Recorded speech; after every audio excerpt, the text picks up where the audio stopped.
जंगल का बहुत हसीन और पुराना हिस्सा जहां पर नाग और नागिन का बसेरा होता है। दोनों बहुत प्यार से अपनी जिंदगी गुजार रहे होते हैं और उनकी उम्र 100 साल पूरी होने वाली होती है।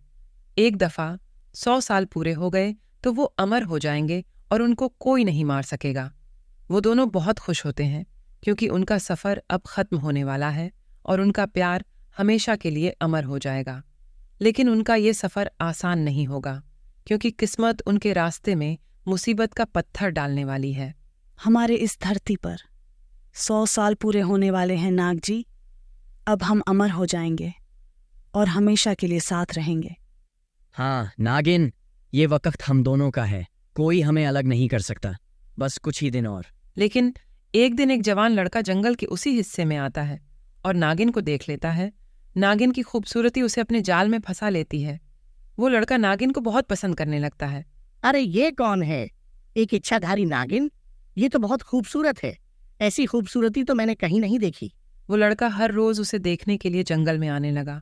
नागिन को महसूस हो गया कि कोई उसे हर रोज देख रहा है और फिर एक दिन वो अचानक उस लड़के के सामने आ जाती है। अरे लड़के, तुम इस पुराने जंगल में क्या कर रहे हो और क्या तुम्हें डर नहीं लगता? डर किस बात का? मैं इस जंगल से बहुत अच्छे से वाकिफ हूँ और मेरे पास बंदूक भी है जिसका इस्तेमाल मैं खतरा आने पर करता हूँ। मेरी बात सुनो, तुम्हारी खूबसूरती ने मेरी जिंदगी बदल दी है, तुम मेरी हो जाओ। मैं सिर्फ अपने नाग की हूँ जो मेरे साथ इस जंगल में है। तुम्हें मेरी बात माननी होगी, वरना मैं गांव वालों को बुलाकर यहाँ लाऊंगा। तुम्हारी सारी असलियत उन्हें बताऊंगा और वो लोग फिर तुम लोगों पर हमला भी कर सकते हैं। ये तुम क्या कह रहे हो? मुझे थोड़ा वक्त दो, मैं फैसला करती हूँ। एक दिन का वक्त मिल सकता है तुम्हें, लेकिन याद रखना अगले दिन तक फैसला कर लेना। नागिन अपनी घबराई हुई आवाज में नाग से यह बात शेयर करती है। नाग जी, एक मुसीबत हमारे ऊपर आ गई है। एक लड़का मुझे हर रोज देखने आता है।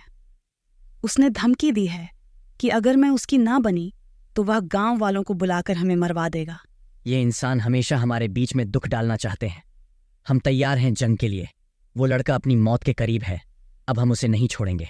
नहीं, पहले मैं उससे बात करूंगी, उसे समझाऊंगी कि यह सही नहीं कर रहा है। वो आप भी मेरे साथ चलें। ऐसा कहकर वो लोग उसी जगह उस लड़के से मिलने जाते हैं जहां वो रोज आता था। थोड़ी देर बाद वो लड़का वहां आता है।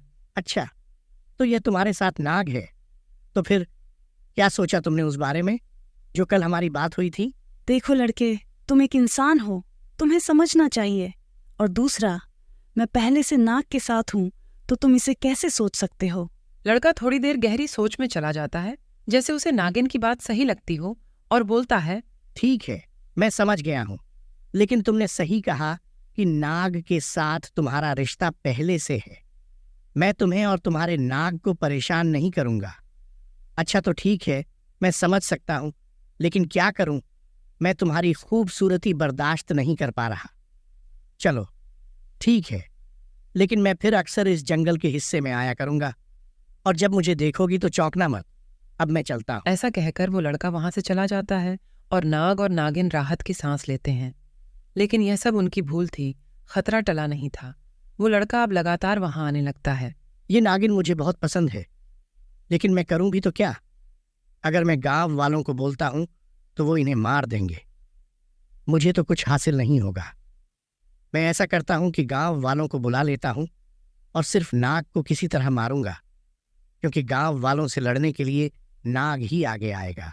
वो लड़का नागिन का पीछा करते हुए पागल हो गया था और उसने नाग नागिन से किया वादा तोड़ दिया। अब बस अपने गांव के लोगों को इकट्ठा करता है और जंगल में नाग को मारने के इरादे से लड़के ने हमें बुलाया है, कहता है कि जंगल में नाग और नागिन हैं जो इंसानी जिंदगियों के लिए खतरा हैं। चलो आज हम उनको मारकर अपना इलाका महफूज करेंगे। हमें बस उस नाग को मारना है और नागिन कमजोर है, लेकिन जब वह अकेली रह जाएगी तो हम उसकी शक्तियों से कोई फायदा उठा सकते हैं। उसे कुछ नहीं होना चाहिए, ठीक है? ऐसे लड़का सिर्फ नाग को मारने की योजना बनाता है और नाग को बुलाता है। दूसरी ओर जब नाग और नागिन को एहसास होता है कि लड़का गांव वालों को लेकर आया है तो वे उनके सामने आ जाते हैं। नागिन को देखकर वह घबरा जाती है। गांव वाले उन पर हमला कर देते हैं, लेकिन नागिन नाग के सामने आकर उसकी जान बचा लेती है। नाग जी, आप मेरी याद में हमेशा जीते रहना। मेरी कुर्बानी आपकी जिंदगी के लिए है। नहीं, तुम्हें कुछ नहीं होना चाहिए था। हमारा ये जिंदगी का सफर अब कैसा होगा तुम्हारे बगैर? नागिन अपनी जान दे देती है, लेकिन उसके इंतकाम की चिंगारी अब नाग के दिल में सुलग रही है। वो लड़का अपनी मुसीबत खुद अपने सिर पर लेकर आता है। नाग जोर से अपनी शक्तियों से चीख मारता है, जिससे सारे गांव वाले और वो लड़का डर कर भाग जाते हैं। लड़का घर वापस आता है, लेकिन अब उसे पता था कि उसकी वजह से नागिन मर गई है। मैं नागिन को हासिल करना चाहता था, लेकिन मेरी वजह से वो मर गई। वक्त सब कुछ सही कर देगा। तुम तो जीत गए हो, क्योंकि हम उनसे बच तो गए। अब भूल जाओ बस इस बात को। उधर नाग बहुत गुस्से और दर्द में होता है। नागिन का मरना उसके लिए बड़ा सदमा होता है। वो उस लड़के पर बहुत गुस्से में होता है। कुछ अरसा बीत जाता है। नाग बदले की आग में अपने इंसानी रूप में उस लड़के के गांव में आता है। उसे वहां पता चलता है कि उस लड़के की कुछ दिन पहले सगाई हो चुकी है, और उसे उसकी मंगेतर का भी पता चल जाता है। अच्छा, तो अब ये खुद शादी करने वाला है। मैं इसकी मंगेतर को ही उठा लेता हूँ, फिर इसे भी मेरा दर्द महसूस होगा और मैं उससे अपनी नागिन को जिंदा करूंगा। नाग लड़के की मंगेतर को अगवा कर लेता है और जंगल की ओर चला जाता है।